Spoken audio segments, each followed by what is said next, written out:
FR. France Inter. Catherine Boulet.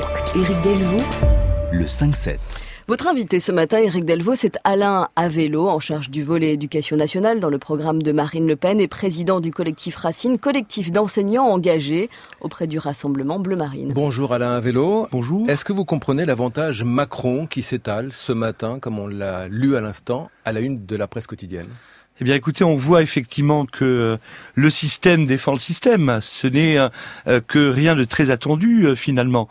Je vois que la presse, effectivement, souligne la violence des échanges, la violence de ce débat, jusqu'à douter qu'il y ait eu là un débat. Cette violence était en quelque sorte assez inéluctable, puisque nous avons là deux candidats que tout oppose, absolument tout. Nous avons le candidat du système, qui est un système en bout de souffle, c'est le bébé Hollande, ce que le système a produit pour se maintenir, et nous avons en face la candidate du peuple. Donc évidemment, toute portée, évidemment, ces deux candidats à échanger de façon violente. Mais ce que disent les journaux ce matin, c'est non seulement la violence du débat, mais c'est aussi le manque de préparation parfois de Marine Le Pen et le flou qu'elle n'a pas su effacer concernant notamment le financement de son programme. Eh bien écoutez, moi ce n'est pas du tout ce que j'ai perçu. J'étais hier soir au QG de campagne de Marine Le Pen. Nous avons au contraire vu à la télévision une candidate qui était à la hauteur de la mission qu'elle entend remplir face aux Français. Sur quel sujet, selon vous, a-t-elle marqué des points ? Oh, elle a marqué des points sur plusieurs sujets, notamment sur le sujet du terrorisme, puisqu'on a vu là une candidate qui avait quelque chose à proposer, quand au contraire Emmanuel Macron laisse planer le plus grand doute sur sa capacité à protéger la France contre le terrorisme, même s'il reconnaît que c'est là une urgence absolue, notamment sur ce sujet-là. Elle a marqué des points en dénonçant par ailleurs les collusions multiples d'Emmanuel Macron, je le disais à l'instant, candidat du système, c'est-à-dire que évidemment Macron est couché devant l'Allemagne, devant l'UE, etc. Est-ce que la faiblesse probable de Marine Le Pen, telle qu'on la lit ce matin dans les journaux, ne tient pas à ça? Le fait d'avoir, pendant 2h30, martelé l'inexpérience supposée d'Emmanuel Macron, de dire que c'était un héritier de la finance, de Hollande, et elle s'est peut-être contentée de ça. Est-ce que ce n'a pas été la faiblesse de sa stratégie face à Emmanuel Macron hier soir? Mais il ne vous aura pas échappé que Marine Le Pen étant en position de challenger dans cette élection. Donc, il lui appartenait de chercher à décider les yeux des Français, ce qu'elle a fait effectivement en soulignant, je le répète, les multiples collusions. De quoi Macron est-il le nom ? Vous êtes au comité stratégique du Front National. Sur la stratégie, justement, on a l'impression que pour ce débat de second tour où il faut rassembler, Marine Le Pen s'est adressée hier soir à ses fidèles. Non, je pense qu'elle a parlé au peuple, de France. On a bien vu que nous avions là une candidate, j'en étais pour ma part convaincu, mais c'est ainsi qu'elle s'est présentée face aux très nombreux Français qui regardaient l'émission, qu'elle était la candidate de la protection des Français.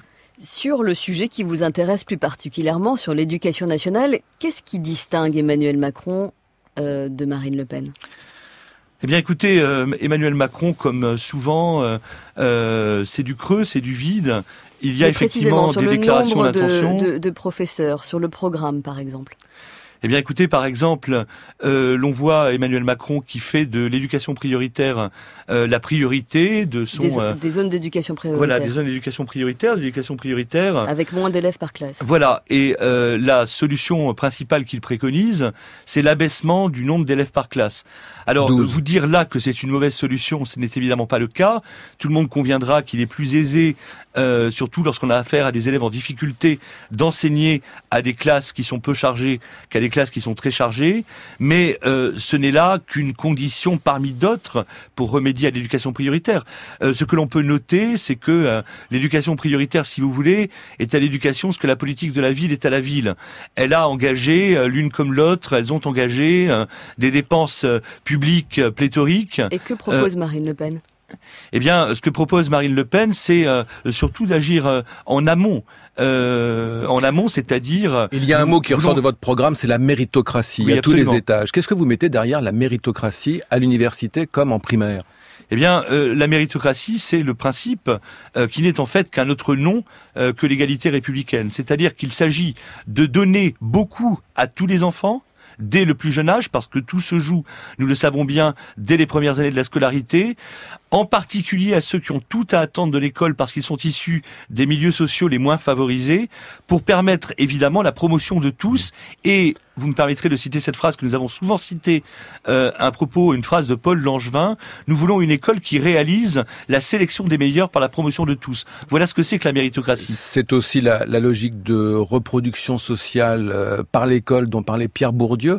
Mais qu'y a-t-il de plus dans votre programme qui n'est déjà été fait? Alors on s'entend bien, il s'agit bien entendu de mettre un terme à cette logique tout à fait délétère de reproduction sociale, et de reproduction sociale dont il faut noter qu'elle s'est accentuée au fur et à mesure des réformes.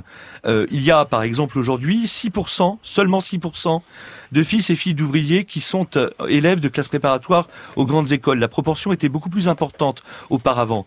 Votre question était que n'a-t-on fait jusque-là pour remédier à cela? Eh bien, ce qui est une sorte de lieu commun, en définitive, de tout ministre de l'Éducation nationale, à savoir mettre l'accent sur l'enseignement des fondamentaux, qu'on le fasse pour de bon. Les fondamentaux, notamment au Front National, c'est remettre le français, comme d'ailleurs Emmanuel Macron, remettre le français au cœur de l'école primaire. Dans le programme de Marine Le Pen, dont vous êtes responsable, je rappelle, Alain Avello, pourquoi avoir supprimé l'enseignement des langues et cultures d'origine, ce qu'on appelle le dispositif ELCO? Parce que l'école a également une mission qui est une mission d'assimilation. Nous sommes évidemment attachés à la conception civique de la nationalité. Vous parlez d'assimilation et non pas d'intégration. Oui, je parle d'assimilation. La République, c'est l'assimilation. Donc il importe effectivement La République, c'est peut-être, l'intégration aussi. L'assimilation, c'est un des aspects seulement de la République. J'en conviens que nous sommes peut-être les derniers à parler d'assimilation républicaine, mais nous avons cette ambition-là. Parce que l'assimilation est une condition d'égalité par ailleurs. Eh bien, pour que chaque enfant, quelles que soient ses origines, soit pleinement assimilé à la nation, il faut évidemment que l'école, et c'est en ceci qu'elle a une mission de premier plan à jouer, lui dispense en quelque sorte un patrimoine commun. Or, le premier de nos biens communs, c'est évidemment la langue française.